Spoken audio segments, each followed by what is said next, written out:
नमस्कार मित्रों, मैं मनोज कुमार पांडे अपने YouTube चैनल अध्यात्म में आपका स्वागत करता हूं। प्रस्तुत है कठ उपनिषद का भाग दूसरा। पहला भाग जानने के लिए आपको डिस्क्रिप्शन में लिंक मिल जाएगा, मैं नीचे दिया हूं। जिसके घर पर अतिथि ब्राह्मण भूखा बैठा रहता है, उस मंद बुद्धि मनुष्य को न तो इच्छित पदार्थ मिलते हैं जिनके मिलने की उसे पूरी आशा थी, न वे ही पदार्थ मिलते हैं जिनके मिलने का निश्चय था और वह बाट ही देख रहा था। कभी कोई पदार्थ मिल भी गया तो उसे सुख की प्राप्ति नहीं होती। उसकी वाणी में सौंदर्य, सत्य और माधुर्य निकल जाते हैं, अतः सुंदर वाणी से प्राप्त होने वाला सुख भी उसे नहीं मिलता। उसके यज्ञ, दानादि, इष्ट कर्म और कूप, तालाब, धर्मशाला आदि के निर्माण रूप पूर्त कर्म एवं उनके फल नष्ट हो जाते हैं। इतना ही नहीं, अतिथि का असत्कार उसके पूर्व पुण्य से प्राप्त पुत्र और पशु आदि धन को नष्ट कर देता है। पत्नी के वचन सुनकर धर्ममूर्ति यमराज तुरंत नचिकेता के पास गए और पाद्य, अर्घ आदि के द्वारा विधिवत उसकी पूजा करके कहने लगे, हे ब्राह्मण देवता, आप नमस्कार आदि सत्कार के योग्य मेरे माननीय अतिथि हैं। कहाँ तो मुझे चाहिए था कि मैं आपका यथायोग्य पूजन सेवन करके आपको संतुष्ट करता, और कहाँ मेरे प्रमाद से आप लगातार 3 रात्रियों से भूखे बैठे हैं। मुझसे यह बड़ा अपराध हो गया है। आपको नमस्कार है भगवान। इस मेरे दोष की निवृत्ति होकर मेरा कल्याण हो। आप प्रत्येक रात्रि के बदले एक एक करके मुझसे अपनी इच्छा के अनुरूप 3 वर मांग लीजिए। तपोमूर्ति अतिथि ब्राह्मण बालक के अनशन से भयभीत होकर धर्मज्ञ यमराज ने जब इस प्रकार कहा, तब पिता को सुख पहुँचाने की इच्छा से नचिकेता बोला, हे मृत्युदेव, 3 वरों में मैं प्रथम वर यही मांगता हूँ कि मेरे गौतम वंशीय पिता उद्दालक, जो क्रोध के आवेश में मुझे आपके पास भेजकर अब अशांत और दुखी हो रहे हैं, मेरे प्रति क्रोध रहित, शांत चित्त और सर्वथा संतुष्ट हो जाएं, तथा आपके द्वारा अनुमति पाकर जब मैं घर जाऊं, तब वे मुझे अपने पुत्र नचिकेता के रूप में पहचान कर मेरे साथ पूर्ववत बड़े स्नेह से बातचीत करें। यमराज ने कहा, पुत्र नचिकेता ही है ऐसा विश्व। रुक जाओ, अब यहाँ रुकना। तुमको मृत्यु के मुख से छूटकर घर लौटा हुआ देखकर मेरी प्रेरणा से तुम्हारे पिता अरुण पुत्र उद्दालक बड़े प्रसन्न होंगे। तुमको अपने पुत्र रूप में पहचान कर तुमसे पूर्ववत प्रेम करेंगे तथा उनका दुख और क्रोध सर्वथा शांत हो जाएगा। तुम्हें पाकर अब वे जीवन भर सुख की नींद सोएंगे। इस वरदान को पाकर नचिकेता बोला, हे यमराज, मैं जानता हूँ कि स्वर्गलोक बड़ा सुखकर है। वहाँ किसी प्रकार का भी भय नहीं है। स्वर्ग में न तो कोई वृद्धावस्था को प्राप्त होता है और न जैसे मृत्युलोक में आप मृत्यु के द्वारा लोग मारे जाते हैं, वैसे कोई मारा ही जाता है।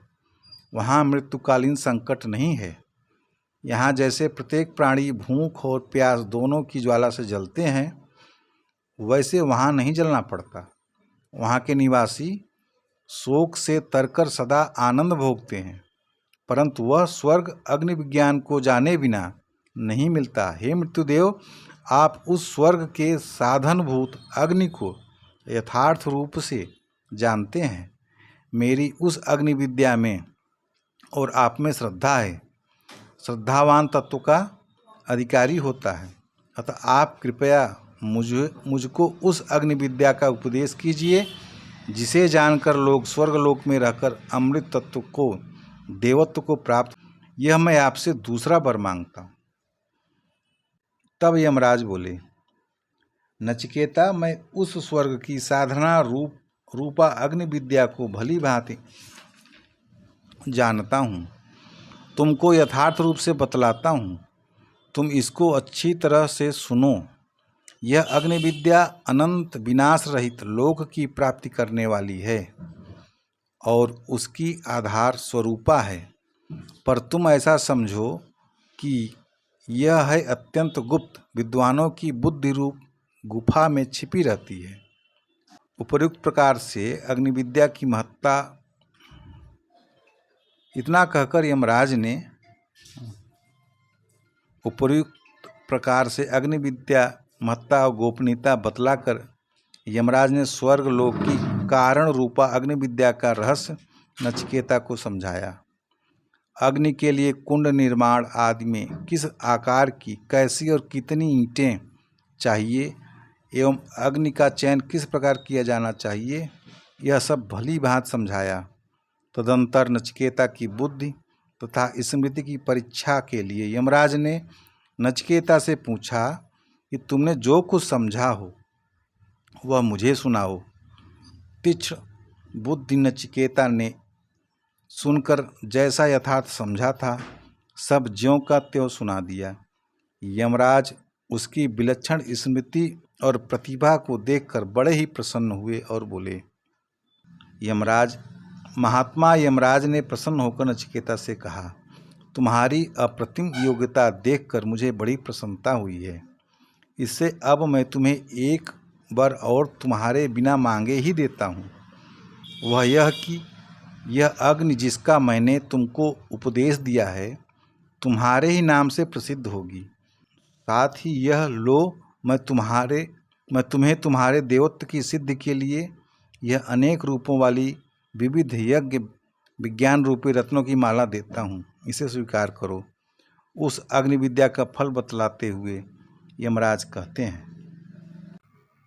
इस अग्नि का 3 बार अनुष्ठान करने वाला पुरुष ऋक्, यजुः, साम तीनों वेदों से संबंध जोड़कर तीनों वेदों के तत्व रहस्य में निष्णात होकर निष्काम भाव से यज्ञ, दान और तप रूप तीनों कर्मों को करता हुआ जन्म मृत्यु से तर जाता है। वह ब्रह्मा से उत्पन्न सृष्टि को जानने वाले स्तवनीय इस अग्निदेव को भली भांति जानकर इसका निष्काम भाव से चयन करके उस अनंत शांति को प्राप्त हो जाता है जो मुझको प्राप्त है।